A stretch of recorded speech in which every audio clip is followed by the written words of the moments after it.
Welcome to Long Range Pursuit. This week, Mike Davidson and his nephews Ian and Danner search for bull elk in frozen northwestern Wyoming. Even though bitter temperatures and thick snow surround, Mike wants to show his nephews that real hunting is not always comfortable. Well, it's a brisk morning. It's about 6 degrees when we left the truck this morning.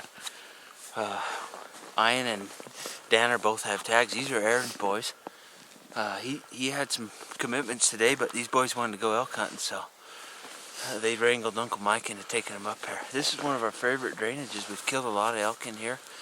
Killed one of my nicest bulls with my bow up in here. We just ran into some guys down at the trailhead. Said they killed a 9x11 up here a couple days ago, so I don't know if they've been up in here after that, but no tracks this morning in the snow, so there's hope, huh? Nobody's been in here, so we got about another half an hour of fast walk up through the bottom here before we can climb up and vantage point and start glassing some of these bald areas where there's some grass, and hopefully these elk are still out feeding. But we're about 10 minutes behind because it's so cold. We debated whether we should just go back to the cafe this morning or if we should go hunting. So these guys are a little more energetic than us, so I guess we're going hunting.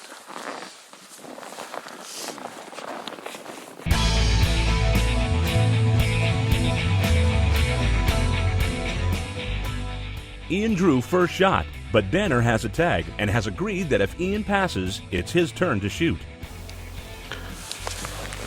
Well, we just stopped. Walking up the trail here, caught some elk coming across one of those openings up there. Biggest bull was only a little 5-point. We got down on the gun, some more bulls walked out, but they're all spikes. I was hoping a little bit bigger one would come out. Danner's on the gun, he's ready, but bull didn't show up, so let's pack it up, guys, head up the trail. I'm sure we're going to see plenty more today. The hunters hike up the canyon, hoping for an opportunity at a closer shot. Hey, get the gun up, there's a bigger bull in there. Came up the trail a little ways. Same group of elk, there's a bigger bull in there. I think we're going to try to get on him. Shoot.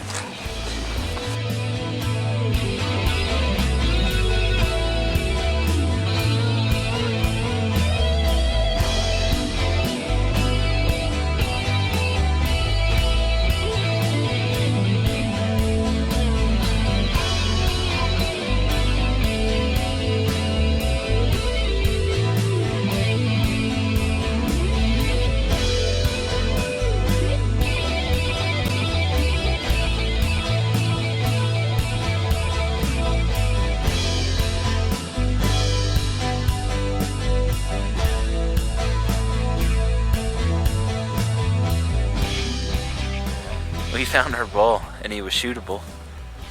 You know, that first group of elk that we seen, it didn't make sense that it was just those 3 or 4 little bulls. Then we started seeing some cows and then the big bull in the back. And he stood there for a while. He was just right in the trees. We wanted him to come out where those cows were. And he came out, but he was trotting. He never did stop in that clearing to give us a shot. Got in the thicker timber, no shot. Let's pack it up, guys, and get up the canyon. I don't think those are going to come back.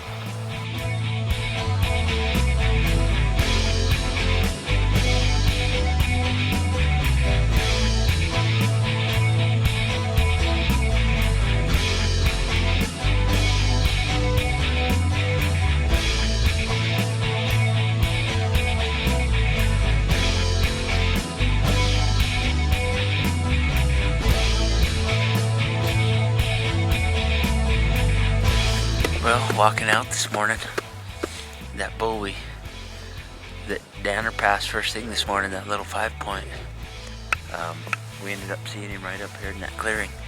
That was that group of elk with the bigger bull in it. And we waited and waited and waited for those cows and those spikes and that little bull to filter through there. Big bull never came out. Hard to shoot the small one when you know there's a big one running around somewhere. Hey, I'm Mike Davidson with Gunwerks. On this week's episode, we're on part 5, the final part of setting up your factory rifle. We've been working on a Remington Sendero, turning it into a long-range shooter. We just shot some field data. We're back in the shop. We're on our G7.com ballistics program, and we're going to input some information. On the home screen of the ballistics program, there's a tab, trajectory validation. That's what we want to select. We click on it, brings up another screen. We're going to populate this screen with some givens.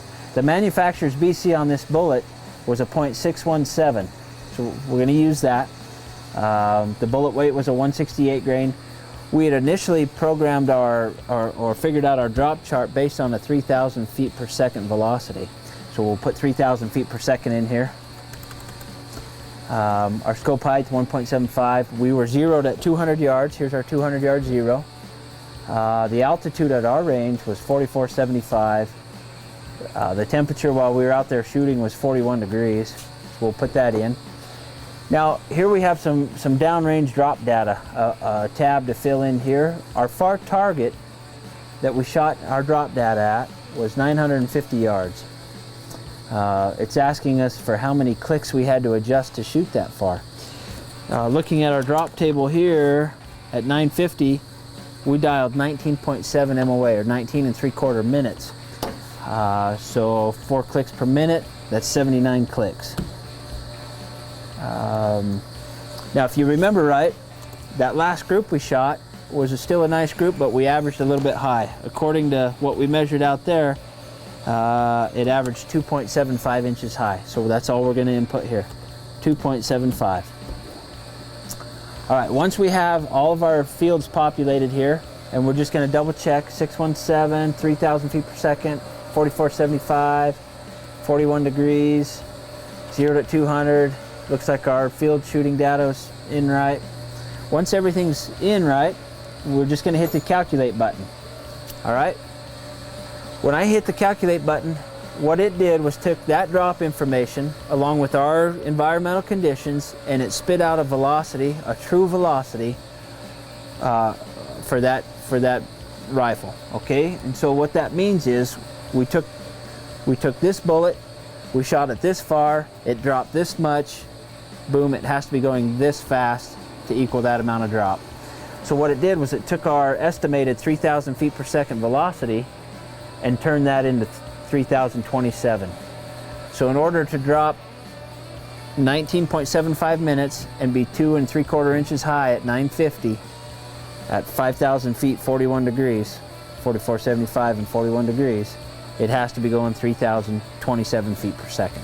So that is the velocity we're going to use. We're going to stick with the manufacturer's BC. They're real close. And then we're going to use that velocity for our ballistic profile.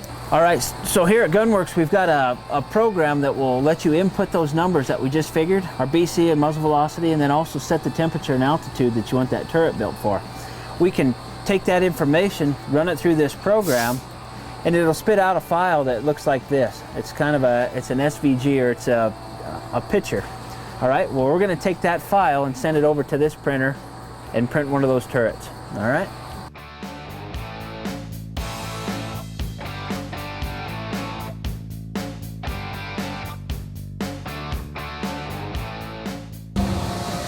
All right.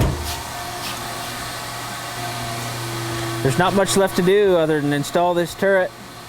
And it's pretty easy. We've got our turret zeroed right now. We've got it on our 200 yard zero. We're just going to take the screws loose, pop this turret off, and then we're going to index it so the 2, which stands for 200 yards, is right there with our index mark. All right. Now we can go have some fun. Let's take this back to the range. Let's just verify that this turret's good, and then this gun's ready to go. All we're doing now is we're just going to verify that this turret is matching our rifle. So let's just pick a target. I think there's a piece of steel out here. 649 yards. We'll go 649, give it a shot. First shot with this turret.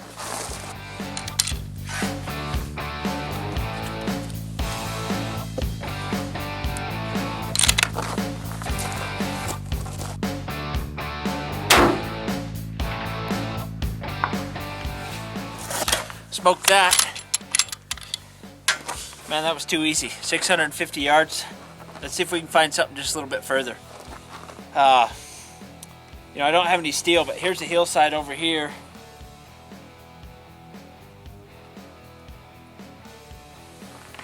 (1,367 yards.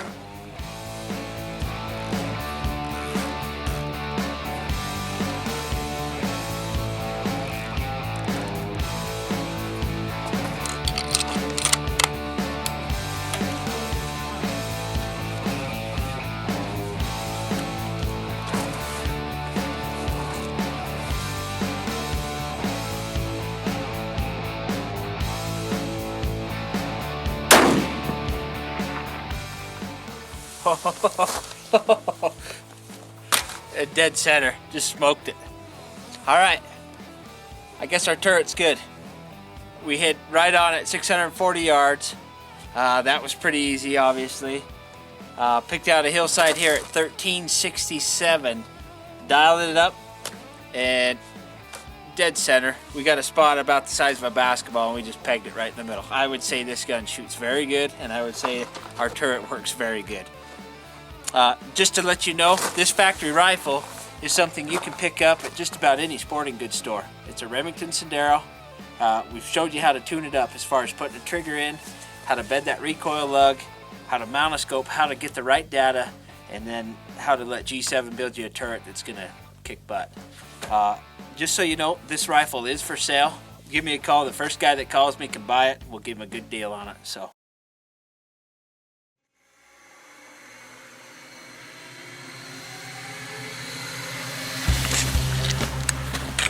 Let's just get set up on this bench right here so we can look at that clearing. I think if them bulls come around, they're gonna have to walk right through that opening. All right, let's set up right here.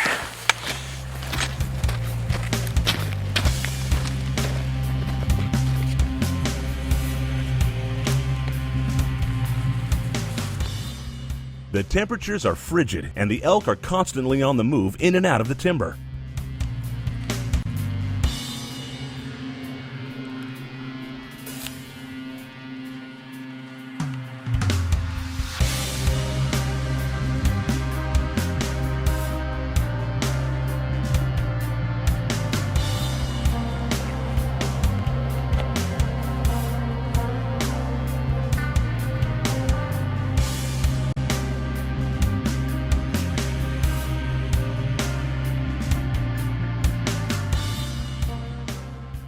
That's him, Ian.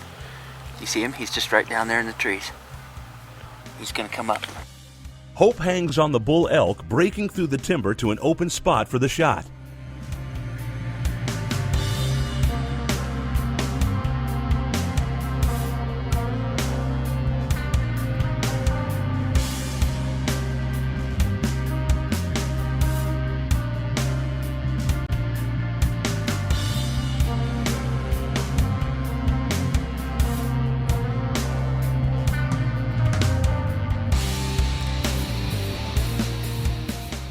All right, 450. Dial the 450, Ian.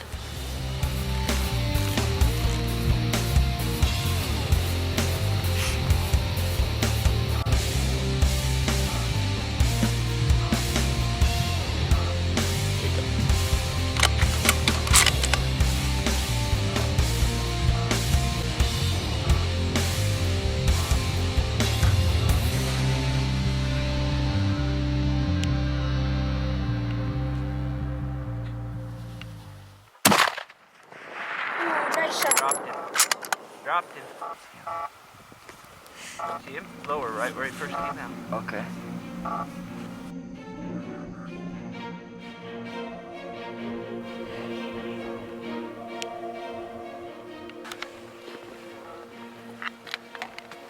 We got up here and right away we started hearing a bugle. And I was like, oh yeah, he's in there. And we had this big wide opening that you see right behind me. And they'd come across the face of this other ridge and we could hear them bugling. There's some cows heading out through there right now. But they come out like clockwork. That's a big bull, dude. He smoked him. 450 yards, man.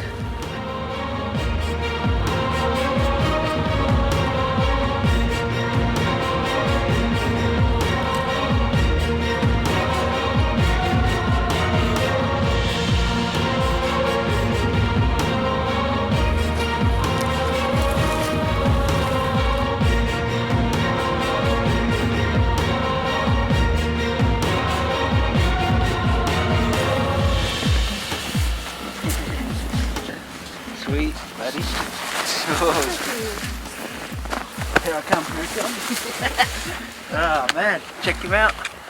That guy. Sweet, bud.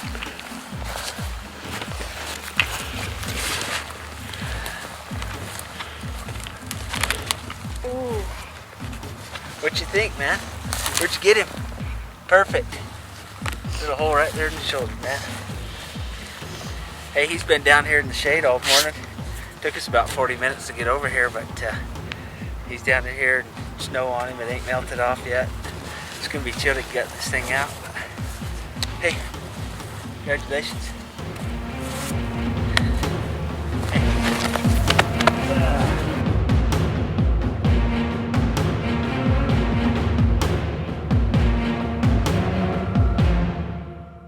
Hunting apparel for long-range pursuit provided by Sitka and Kenetrek Boots of Montana. License applications made through Cabela's Tags. Brought to you by Gunwerks, G7 Optics, Night Force, Hornady, Flatline Ops, and Caldwell Shooting Supplies.